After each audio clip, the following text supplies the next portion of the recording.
Good morning to all. I welcome you all for today's online class. Today I am going to start the next unit, that is unit for hydrogen. So this is the mind map of this lesson. So in this lesson we are going to learn about hydrogen, its preparation, properties and uses. So and then next we are going to discuss about the isotopes of hydrogen, so and compounds of hydrogen. So under the compounds of hydrogen we are going to see about hydrates and its types. So and then water. So under that water we are going to discuss about heavy water, its preparation, property, uses. So and then hot water and soft water. So and then how to remove the hotness from the hot water. So and then hydrogen peroxide, its preparation, property, uses. So at last we are going to see about hydrogen bonding, so and its types. There are two types of hydrogen bonding is there, intermolecular hydrogen bonding and the intramolecular hydrogen bonding. So this is the periodic table. Already you learned something about periodic elements in the previous lesson.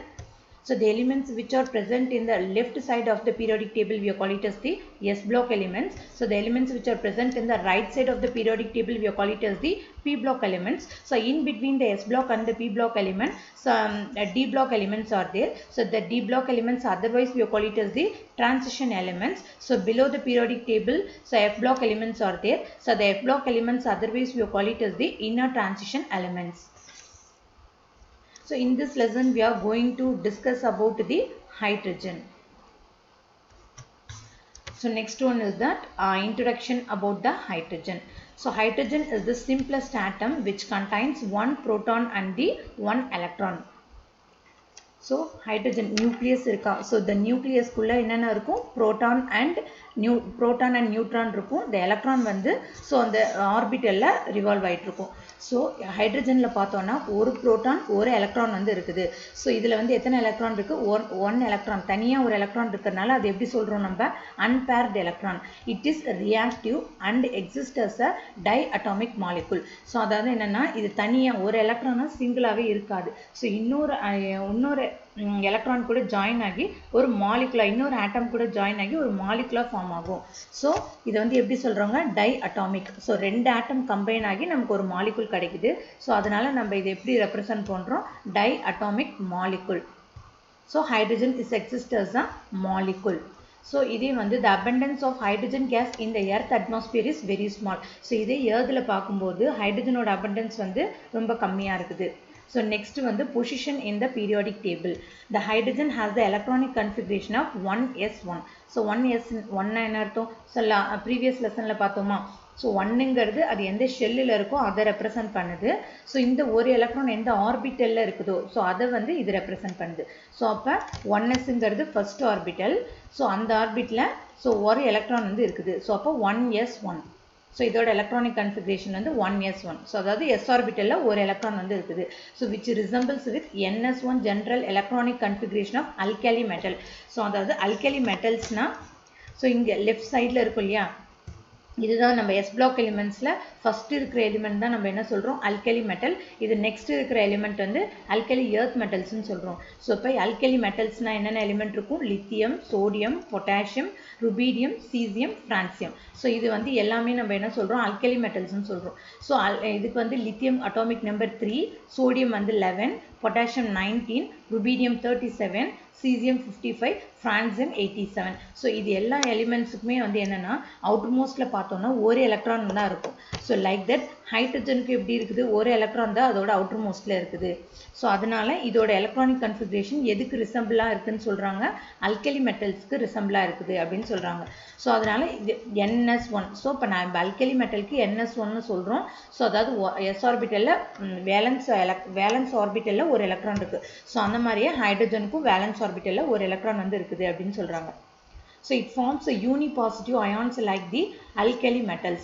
So unipositive இது வந்து என்ன ஆகும்? இதுல ஒரு electron இருக்கா. So அந்த ஒரு electron வந்து ரிமூவ் இது வெளில கொடுத்துருச்சுன்னா அது என்னவா கன்வெர்ட் ஆகும்? H+ தான் சேஞ்ச் ஆயிடும். So like that alkali metals-க்கு இப்போ சோடியம்ல வந்து அட்டாமிக் நம்பர் வந்து 11. ஸோ இதுலேருந்து இப்போ அவுட்டர் மோஸ்ட்டில் இருக்கிற அந்த ஒரு எலக்ட்ரானை வெளில கொடுத்துருச்சுன்னா அது என்னவா மாறும் 10 மாறும். லைக் தட் பொட்டாசியம் Na+ மாறும். ஸோ அந்த மாதிரி K அதுக்கிட்ட இருக்கிற ஒரு வேலன்ஸ் எலக்ட்ரானில் இருக்க ஒரு எலக்ட்ரானை வெளில கொடுத்துருச்சுன்னா அது எப்படி மாறும் K+ மாறும். லைக் தட் ருபீடியம் அந்த மாதிரி தான். ஸோ அதோட இருக்கிற வேலன்ஸ் எலக்ட்ரான் ஒன்று வெளில கொடுத்துருச்சுன்னா அது என்னவா கன்வெர்ட் ஆகும். ஸோ Na+, K+ அந்த மாதிரி சேஞ்ச் ஆகும். லைக் தட் ஹைட்ரஜன் என்ன ஆகுது அது வேலன்ஸ் எலக்ட்ரானில் ஒரு எலக்ட்ரானை வெளில கொடுத்துருச்சு H+ மாறுது. அதுதான் சொல்கிறாங்க யூனி பாசிட்டிவ் அயானாக மாறுது அப்படின்றாங்க. So second point, it forms halides, oxides, peroxides and sulfides like the alkali metals. So alkali metals வந்து halogens கூட react பண்ணி NaX. So halogens-னா வந்து என்னன்னா நம்ம 17th குரூப் இருக்கு இல்லையா, ஸோ அந்த குரூப் தான் வந்து நம்ம என்னன்னு சொல்லுவோம் ஹாலஜன்ஸ்னு சொல்லுவோம். Fluorine, chlorine, bromine, iodine, astatine. So இந்த எலிமெண்ட்ஸ் தான் நம்ம என்னன்னு சொல்லுவோம் ஹாலஜன்ஸ்னு சொல்லுவோம். இதை ஜென்ரலாக எப்படி ரெப்ரசென்ட் பண்ணுறாங்கன்னா எக்ஸ்ன்னு ரெப்ரசென்ட் பண்ணுறாங்க. ஸோ சோடியம் வந்து ஹாலஜன் கூட சேர்ந்தா நம்ம சோடியம் ஹாலைட்ஸ் ஃபார்ம் பண்ணுது. ஸோ லைக் தட் ஆக்சிஜன் கூட கம்பைன் ஆனால் ஆக்சைட்ஸ் ஃபார்ம் ஆகுது. லைக் தட் ஆக்சிஜன் கூட கம்பைன் பண்ணால் பெராக்சைட்ஸ் ஃபார்ம் ஆகுது. லைக் தட் சல்ஃபர் கூட இது கம்பைன் ஆச்சுன்னா சல்ஃபைட்ஸ் வந்து ஃபார்ம் பண்ணுது. ஸோ லைக் தட் ஒரு அல்கலி மெட்டல் வந்து எப்படி இதெல்லாம் ஃபார்ம் பண்ணுதோ லைக் தட் ஹைட்ரஜனும் என்ன ஆகுது, ஹைட்ரஜன் வந்து ஹாலஜன் கூட ரியாக்ட் பண்ணால் ஹாலைட்ஸ் ஃபார்ம் ஆகும். ஆக்சிஜன் கூட ரியாக்ட் பண்ணால் ஆக்சைட்ஸ் வந்து ஃபார்ம் ஆகும், பெராக்சைட்ஸ் ஃபார்ம் பண்ணுது. அண்ட் ஹைட்ரஜன் வந்து சல்ஃபர் கூட ரியாக்ட் பண்ணிச்சுன்னா சல்ஃபைட்ஸ் வந்து ஃபார்ம் ஆகுது. ஸோ எப்படி ஒரு alkali metals halide, oxide, peroxide, sulphides வந்து ஃபார்ம் பண்ணுதோ லைக் தட் ஹைட்ரஜனும் இந்த மாதிரி காம்பவுண்ட்ஸ்லாம் ஃபார்ம் பண்ணுது. So next third point, it also act as the reducing agent. So இது ஏன் reducing agent ன்னு சொல்றோம்னா ஈஸியா அதுகிட்ட இருக்கிற ஒரு எலக்ட்ரானை இன்னொரு எலிமெண்ட் கிட்ட என்ன பண்ணுது ஈஸியா கொடுக்குது. ஸோ அதனால இது வந்து என்ன சொல்றோம் ஒரு reducing agent அப்படின்னு சொல்றோம். So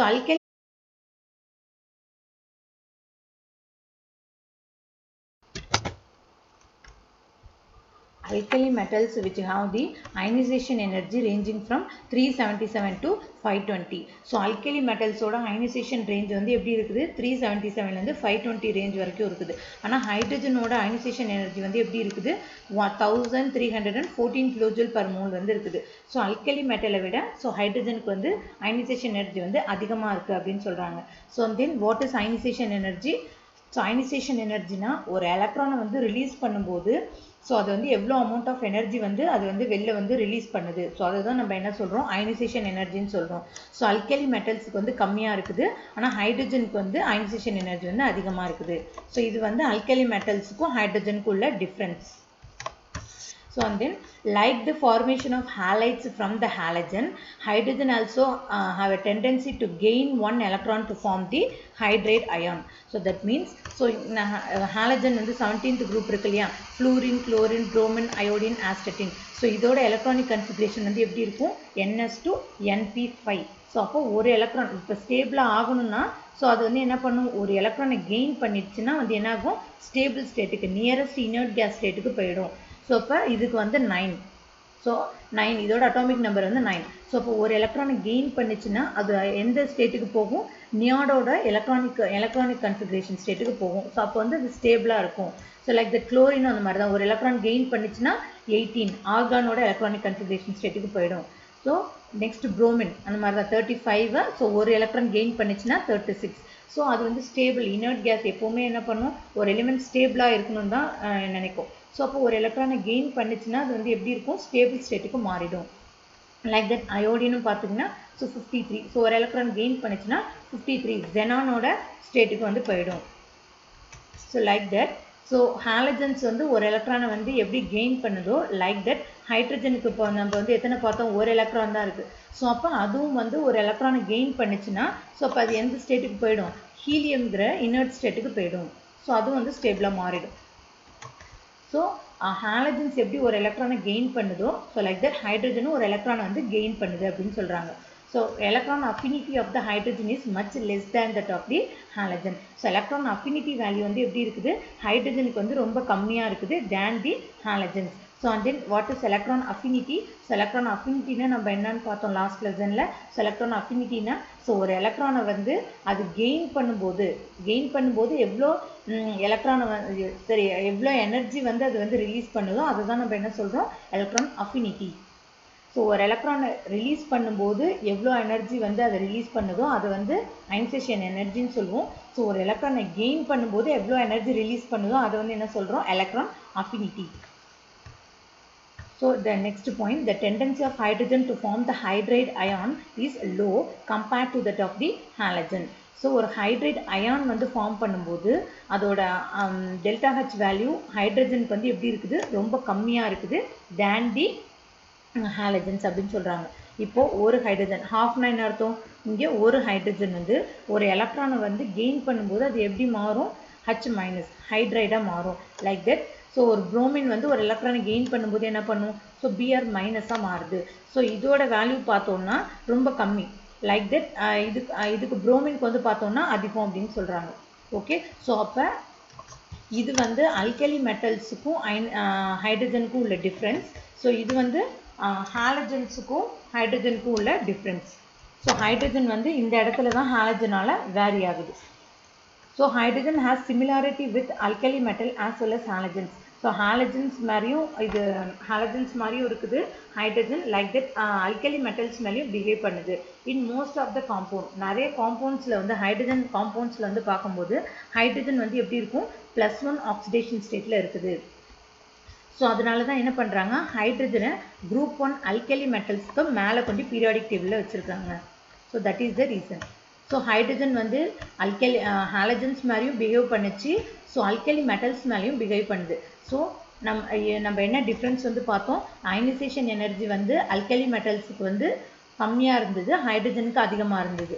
so like that electron affinity value வந்து ஹைட்ரஜனுக்கு வந்து கம்மியாக இருந்தது, ஹாலஜன்ஸுக்கு வந்து அதிகமாக இருந்தது. ஸோ இது வந்து நம்ம ஹைட்ரஜன் எந்த பிளேஸில் வைக்கலாம் ஸோ அப்படின்னு வந்து ஒரு ப்ராப்ளம் வந்து இருந்தது. ஸோ லாஸ்ட் வந்து ஃபைனலாக என்ன முடிவு பண்ணாங்க? ஹைட்ரஜனுக்கு வந்து அதோட காம்பவுண்ட்ஸ் வந்து பார்த்தோம்னா +1 ஆக்சிடேஷன் ஸ்டேட்டில் இருக்குது.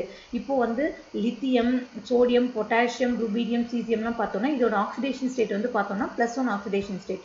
ஸோ அந்த ரீசன்னால என்ன பண்ணுறாங்க? ஹைட்ரஜனை அல்கலி மெட்டல்ஸ்க்கு மேலே கொண்டு வந்து பீரியாடிக் டேபிளில் வச்சிடுறாங்க. So this is the position of hydrogen in the periodic table. So this may be asked in the 5 mark question. So and then next topic is isotope of hydrogen. So hydrogen has 3 naturally occurring isotopes. So hydrogen ku 3 isotopes vandirukkudu. So next, what is isotope? So isotope is a 2 mark question. So isotope means the compound that having the same atomic number but different mass number. Okay, so different atomic number பார்த்தோம்னா protium, deuterium, tritium ல atomic number common இருக்கும். ஆனா mass numberங்கிறது so வந்து vary ஆகுது. protium ஓட mass number வந்து 1, deuterium ஓட mass number 2, so tritium ஓட mass number 3. So what is the definition for isotope now? Same, the element which having the same atomic number and the different mass number. So and then example for isotope of hydrogen they will ask means you need to write protium, deuterium and the tritium. So இந்த 3 isotopes இருந்தாலுமே எது வந்து நமக்கு வந்து amount வந்து அதிகமாக வந்து எதில் இருக்குன்னு பார்த்தோம்னா protium. அது வந்து 99.9% வந்து present ஆயிருக்குது. So and then deuterium. So deuterium நம்ம otherwise we call it as the heavy hydrogen னு சொல்றோம். So இது வந்து எவ்வளோ percentage இருக்குன்னா 0.015%. So and then third isotope is tritium. So tritium ஓட amount வந்து so இப்போ 10^18 வந்து ஹைட்ரஜன் ஆட்டம் இருந்ததுன்னா அதில் வந்து 1% தான் வந்து எப்படி இருக்குது tritium வந்து present ஆயிருக்குது. So this is the structure of protium, deuterium and the tritium. So இதில் வந்து protiumல வந்து பார்த்தோம்னா there is no neutron. So இப்போ வந்து என்ன ஆகும்? atomic number minus mass number, so that is 0. That is that protium not having the neutron. So and then deuteriumல வந்து பார்த்தோம்னா 2 minus 1, that is 1. So that is 1 neutron is present in the deuterium. So and then in tritium, so the mass number minus atomic number 3 minus 1, that is 2. tritiumல 2 neutron வந்து இருக்குது. So next one is properties of the hydrogen, deuterium and the tritium molecules. So protium ஓட symbol வந்து H, deuterium ஓட D, tritium க்கு symbol வந்து T. So இதோட atomic weight. So atomic mass or atomic weight. So hydrogen க்கு நம்ம அதோட atomic stateல இருக்கும்போது H இருக்கும்போது அதோட weight வந்து 1.008. டியூட்ரியம்க்கு 2.014, ட்ரீட்டியம்க்கு 3.016. ஸோ இதில் வந்து ஹைட்ரஜனில் வந்து புரோட்டியமில் வந்து எவ்வளோ எலக்ட்ரான் இருக்குது? 1. ஸோ புரோட்டான் வந்து 1 இருக்குது. There is no neutron in the protium. So and then டியூட்ரியமில் ஒரு எலக்ட்ரான், ஒரு proton and then 1 neutron. So and then in tritium 1 electron, 1 proton and 2 neutron is there. So and then neutron stability. So இதில் வந்து protium and then deuterium வந்து எப்படி இருக்குது? Stable stateல இருக்குது. Tritium வந்து எப்படின்னா radioactive, it is a radioactive element. So radioactive element means what? So it emit the alpha rays, beta rays and the gamma rays. So இதோட half life period வந்து 12.3 years. So இதே molecular ஸ்டேட்டில், அதாவது ஆட்டம் வந்து 2 ஆட்டம் combine ஆனால் அதை நம்ம என்னன்னு சொல்லுவோம்? மாலிகுல்னு சொல்லுவோம். ஸோ அப்போ இது மாலிகுலர் ஸ்டேட்டில் இதோட சிம்பிள் வந்து H2, D2 and the T2. So இதோட அபண்டன்ஸ் இது ஹவு மச் பர்சன்டேஜ் வந்து ப்ரெசென்ட் ஆகிருக்குது? இது வந்து 99.9%. ஸோ இது வந்து 0.01%. இது வந்து 10^18 ஹைட்ரஜன் இருந்ததுன்னா அதில் 1 ட்ரீட்டியம் வந்து ப்ரெசென்ட் ஆகிருக்கும். So and then molecular mass. So இதே மாலிகுலர் இருக்கும்போது அதோட வெயிட் வந்து 2.016, 4.028 and the 6.032. So melting point. So இது சாலிட் ஸ்டேட்லேருந்து லிக்விட் ஸ்டேட்டுக்கு கன்வெர்ட் ஆகும்போது ஸோ இதோட மெல்டிங் பாயிண்ட் வந்து எப்படி இருக்கும்? மெல்ட் ஆகும்போது இதோட மெல்டிங் பாயிண்ட் 13.96, டியூட்ரியம்க்கு 18.73, ட்ரீட்டியம்க்கு 20.62. ஸோ இதோட boiling point 20.39, 23.67, 25.04. So and then internuclear distance. So internuclear டிஸ்டன்ஸ்னா ஸோ இப்போ ஒரு மாலிகுல் இருக்குன்னா, ஸோ இப்போ ஹைட்ரஜன் இருக்குன்னா, ஸோ இந்த 2 ஹைட்ரஜனுக்கும் இடையில ஸோ எவ்வளோ டிஸ்டன்ஸ் வந்து இருக்குது? ஸோ அதை தான் நம்ம என்ன சொல்கிறோம்? Internuclear distance. So PM means we call it is the picometre. So இதோட டிஸ்டன்ஸ் வந்து எப்படி இருக்குது? 74.14.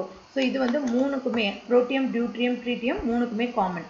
So and then critical temperature. So critical டெம்பரேச்சர்னா ஸோ இப்போ வந்து கேஸ் வந்து எந்த டெம்பரேச்சரில் வந்து லிக்விடாக வந்து கன்வெர்ட் ஆகுது?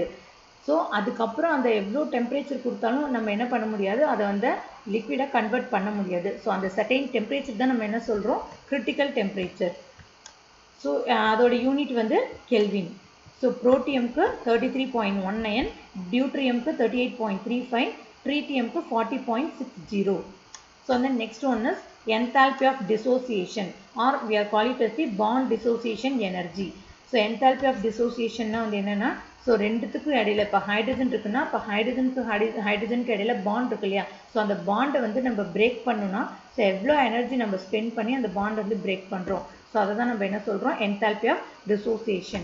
ஸோ புரோட்டியம்க்கு 435.9 kilojoule per mole, டியூட்ரியம்க்கு 443.4 and then tritiumக்கு 446.9. So next one is ortho and the para hydrogen. The spin of hydrogen, 2 hydrogen nuclei can be in the same direction. இப்போ 2 ஹைட்ரஜன் ஆட்டம் இருக்குன்னா ஸோ ரெண்டும் சேர்ந்து தான் ஒரு மாலிகுல் இல்லையா? ஸோ இப்போ 2 ஹைட்ரஜன் ஆட்டமுக்கு உள்ளே இருக்கிற ஸோ அதாவது எலக்ட்ரான் ஸ்பின்னை பற்றி பேசுகிற நம்ம. ஸோ உள்ள நியூக்ளியஸ் இருக்கு இல்லையா? ஸோ அந்த நியூக்ளியஸ் ஸ்பின்னை பற்றி தான் இதில் சொல்கிறோம். The spin of the 2 hydrogen நியூக்ளியை. ஸோ இது 2 ஹைட்ரஜனுக்கும் உள்ளே இருக்கிற நியூக்ளியோட ஸ்பின் ரெண்டுமே ஒரே டைரக்ஷனில் இருந்ததுன்னா ஸோ அதை நம்ம என்ன சொல்கிறோம்? Ortho hydrogen. சப்போஸ் ஒரு ஹைட்ரஜனில் இருக்கிற நியூக்ளியர் ஸ்பின் வந்து இந்த டைரக்ஷன்லையும் இன்னொன்று வந்து இந்த டைரக்ஷன்லையும் ஆப்போசிட் சைடில் வந்து இருந்ததுன்னா அதை வந்து நம்ம என்ன சொல்கிறோம்? பாரா ஹைட்ரஜன். ஸோ உள்ளே இருக்கிற நியூக்ளியோட ஸ்பின் வந்து நியூக்ளியர் ஸ்பின் சொல்கிறோம். ஸோ ரெண்டுமே சேம் டைரக்ஷனில் இருந்தால் ஆர்தோ. ஸோ அதே ஆப்போசிட் டைரக்ஷனில் இருந்தால் அதை வந்து என்ன சொல்கிறோம்? பாரா ஹைட்ரஜன். ஸோ ரூம் டெம்பரேச்சரில் வந்து பார்க்கும்போது 75% ஆர்தோ ஹைட்ரஜன் இருக்கும், 25% வந்து பாரா ஹைட்ரஜன் இருக்கும். இதே 25 கெல்வினில் வந்து பார்க்கும்போது ஸோ நமக்கு வந்து பாரா ஹைட்ரஜன் வந்து 75% இருக்கும். ஸோ ஆர்தோ ஹைட்ரஜன் வந்து 25% வந்து இருக்குது.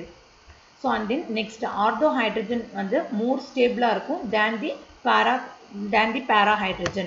So the conversion of one isomer into the other. So ஒரு ஐசோமரை நம்ம இன்னொரு ஐசோமராக மாற்றணும்னா அது வந்து ஸ்லோ ப்ராசஸ். ஸோ இப்போ நம்ம பேரா ஹைட்ரஜன் வந்து என்ன பண்ணுறோம், ஆர்தோ ஃபார்மை கன்வெர்ட் பண்ணணும்னா ஸோ நம்ம என்ன பண்ணலாம்னா, ஸோ ஃபஸ்ட்டு மெத்தட் வந்து பிளாட்டினம் ஆர் அயனை வந்து நம்ம ஒரு கேட்டலிஸ்ட்டை ஆட் பண்ணும்போது என்னாகும், பேரா ஃபார்ம் வந்து ஆட்டோமேட்டிக்காக ஆர்தோ ஃபார்மாக கன்வெர்ட் ஆகுது. ஸோ ஆல்டர்னேட்டிவ்லி இல்லைன்னா வேறு என்ன பண்ணலான்னா, எலக்ட்ரிக் கரண்ட்டை வந்து பாஸ் பண்ணும்போது para hydrogen is changed into the ortho hydrogen. So எவ்வளோ டிகிரி செல்சியஸில் ஹீட் பண்ணணும்னா 800 டிகிரி செல்சியஸில் நம்ம ஹீட் பண்ணணும்.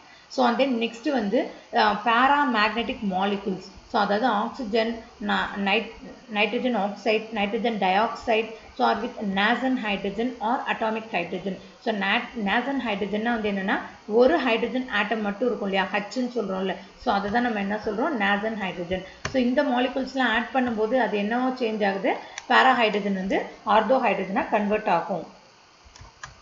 So next, ortho and para hydrogen are similar in the chemical property.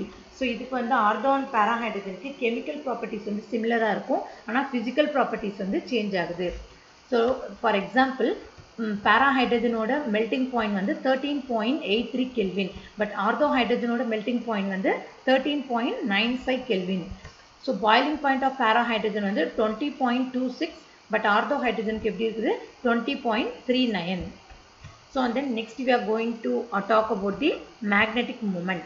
So ortho para hydrogen க்கு வந்து எப்படி இருக்கும், magnetic moment வந்து 0. இதே வந்து ஆர்தோக்கு வந்து magnetic moment வந்து பார்க்கும்போது எப்படி இருக்குது, ஸோ அதை விட twice the amount வந்து இருக்குது. ஸோ ஏன்னா இதில் வந்து ஸ்பின் வந்து எப்படி இருக்கும், ஒன்று இந்த டைரக்ஷனா இன்னொன்று வந்து ஆப்போசிட் டைரக்ஷன் இருக்கும் இல்லையா, ஸோ அதனால அது ரெண்டும் கேன்சல் ஆகிடும். So we are getting 0. So this is the important 1 mark question. So what magnetic moment of para hydrogen is 0. So and the magnetic moment of ortho hydrogen is twice than that of the proton.